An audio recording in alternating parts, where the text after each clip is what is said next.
안녕하세요. 건가파 시인입니다. 시로 만나는 세상, 시 만세 코너는 방송이나 언론은 물론 일상 대화에서도 시를 많이 인용하는 그런 문화가 만들어졌으면 하는 바람에서 건가파 감성TV에서 마련한 특별 기획인데요. 지난 영상에서는 윤석열 국민의힘 대통령 후보와 관련해 2002년 새해 벽두 언론에 많이 오르내린 광야라는 단어를 모티브로 이육사의 시 광야와 김광석의 노래 다시 광야에서를 만나보았습니다. 이번 영상에서는 최근 홍준표 국회의원이 힘든 결정을 해야 할 때라면서 언급한 조지훈의 시 낙하를 만나보겠습니다. 홍준표 의원은 지난 2022년 1월 28일 자신의 정치적 거취와 관련해 조지훈의 시 낙하의 첫 구절 꽃이 지기로서니 바람을 탓하랴를 엎조리면서 세상을 관조할 수 있는 지혜를 가졌으면 한다고 인터넷 사이트에 글을 올려 국민들의 관심을 모았죠. 조지훈의 시 낙하는 은둔하며 사는 화자가 떨어지는 꽃을 바라보며 느끼는 삶의 무상함과 비애를 노래한 시인데요. 먼저 시를 만나볼까요? 낙화 조지훈. 꽃이 지기로서니 바람을 탓하랴. 주렘 밖에 성긴 별이 하나둘 쓰러지고 기척도 울음 뒤에 먼 산이 다가서다. 촛불을 꺼야 하리 꽃이 지는데 꽃지는 그림자 뜰에 어리어 하얀 미닫이가 우련 붉어라. 묻혀서 사는 이의 고운 마음을 아는 이 있을까 저 하노니 꽃이 지는 아침은 울고 싶어라.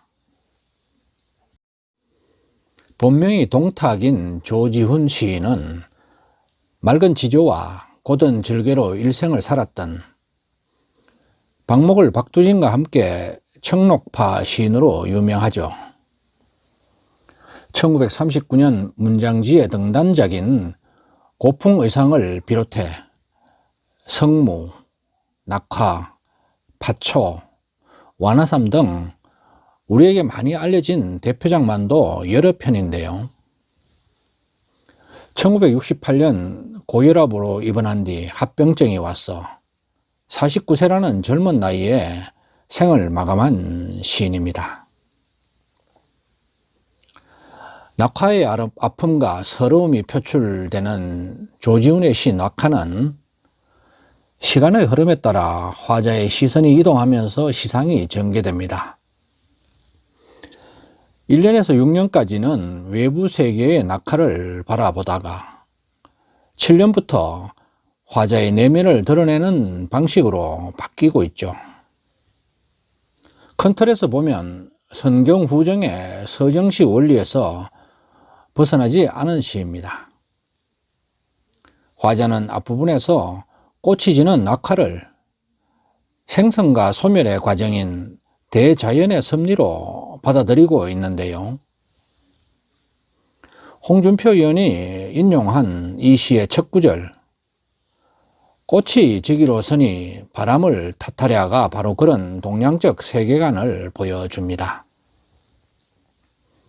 그러나 뒷부분의 묻혀서 사는 이의 고운 마음을 구절에서 알 수 있듯 세상을 피해 살아가는 은자의 내면 세계로 화자의 시선을 돌렸을 때는 소멸로 인해 다가오는 비애와 상실감을 어찌할 수 없다는 울고 싶고 원망스러운 슬픔에 빠지게 됩니다. 결국 이 시에서 화자는 꽃이 지기로서니 바람을 탓하랴 척구의 진술처럼 꽃을 치는 것을 숙명으로 담담하게 받아들이는 것 같지만 막상 바람이 불고 시간이 흘러 꽃이 떨어지는 시간이 가까워지자 낙화에 대한 비애와 상실감에 젖게 됩니다. 홍준표 의원이 이 시를 읊조린 것도 원망과 상실감, 슬픔이 뒤섞인 복잡한 자신의 심정을 표출한 것이 아닐까 생각해 볼 수 있는데요. 또다시 정치적으로 힘든 결정을 해야 하는 자신의 어려운 상황이 마치 꽃이 지는 낙화와 같은, 또 한편으로는 그것을 체념하고 받아들일 수밖에 없는 그런 자신의 비애와 상실감, 체념을 토로한 것이라고 하겠습니다. 홍준표 의원은 2018년 자유한국당 대표로 치렀던 6.13 지방선거에서 참패한 뒤에도 이 시를 SNS에 올리며 미국으로 떠났다고 하니 홍 의원에게 조지훈의 시 낙화는 특별한 의미를 갖는 시라고 하겠습니다. 조지훈 시인이 고려대 국문과 교수였고 또 홍준표 의원도 고려대를 나왔으니 어쩌면 이 시가 더욱 의미 깊게 자신에게 다가오지 않았을까 생각됩니다. 홍 의원은 조지훈의 시 낙화를 언급하는 글의 제목을 화이부동으로 달아 자신이 이어내릴 결단과 자신의 행로를 암시했는데요. 화이부동은 논어의 자로편에 나오는 공자의 말씀이죠. 다른 이와 화합하지만 무턱대고 어울리지 않는다는 서로 간의 차이를 전제로 화합하는 것을 말하는데, 공자는 이 화이부동이야말로 군자의 자세라고 말했습니다. 홍 의원이 힘든 결정을 해야 할 시점이라며 자신의 거취와 관련해 언급한 글이어서 생각은 다르지만 힘을 합치겠다는 화합의 방점을 찍은 메시지라고 할 수 있겠습니다. 공자의 화이부동과 관련해서는 제가 단문화를 주제로 2011년 시조집을 낼 때 화이부동을 주제로 한 시조를 쓴 작품이 있어 소개를 드릴까 합니다. 아름다운 공존, 무지개, 권갑하. 다양성을 인정하며 지배하지 않는다. 각기 다른 색깔이지만 아름다운 무지개.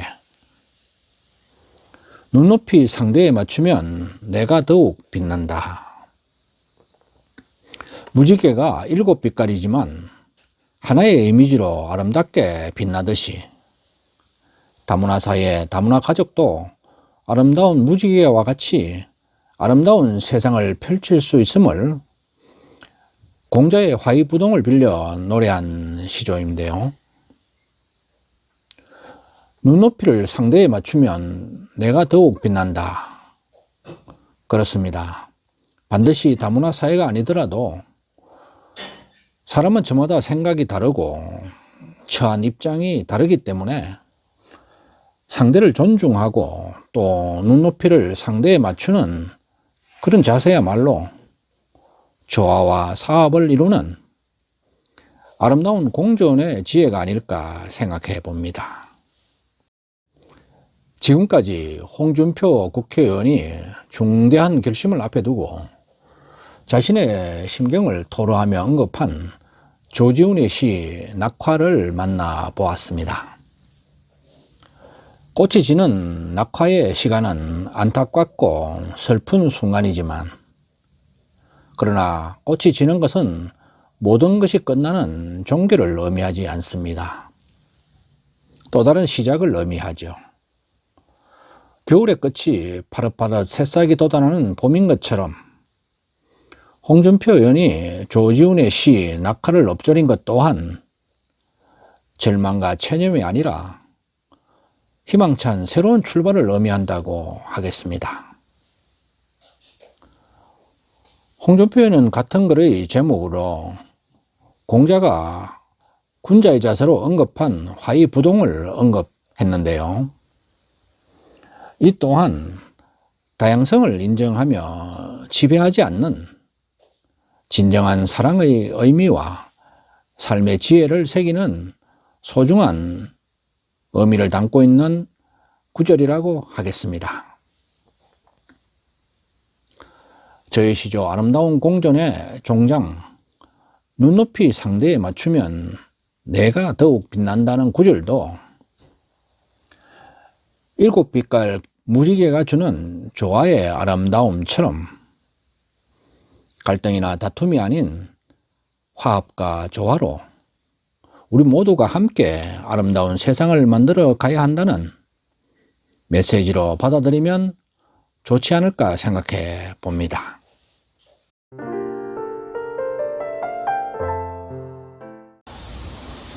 아직까지 금가파 TV를 구독하지 않으신 분은 지금 바로 붉은색 구독 버튼과 좋아요 엄지척 그리고 종 모양의 알람 설정을 해주시면 감사하겠습니다. 끝까지 시청해 주셔서 고맙습니다.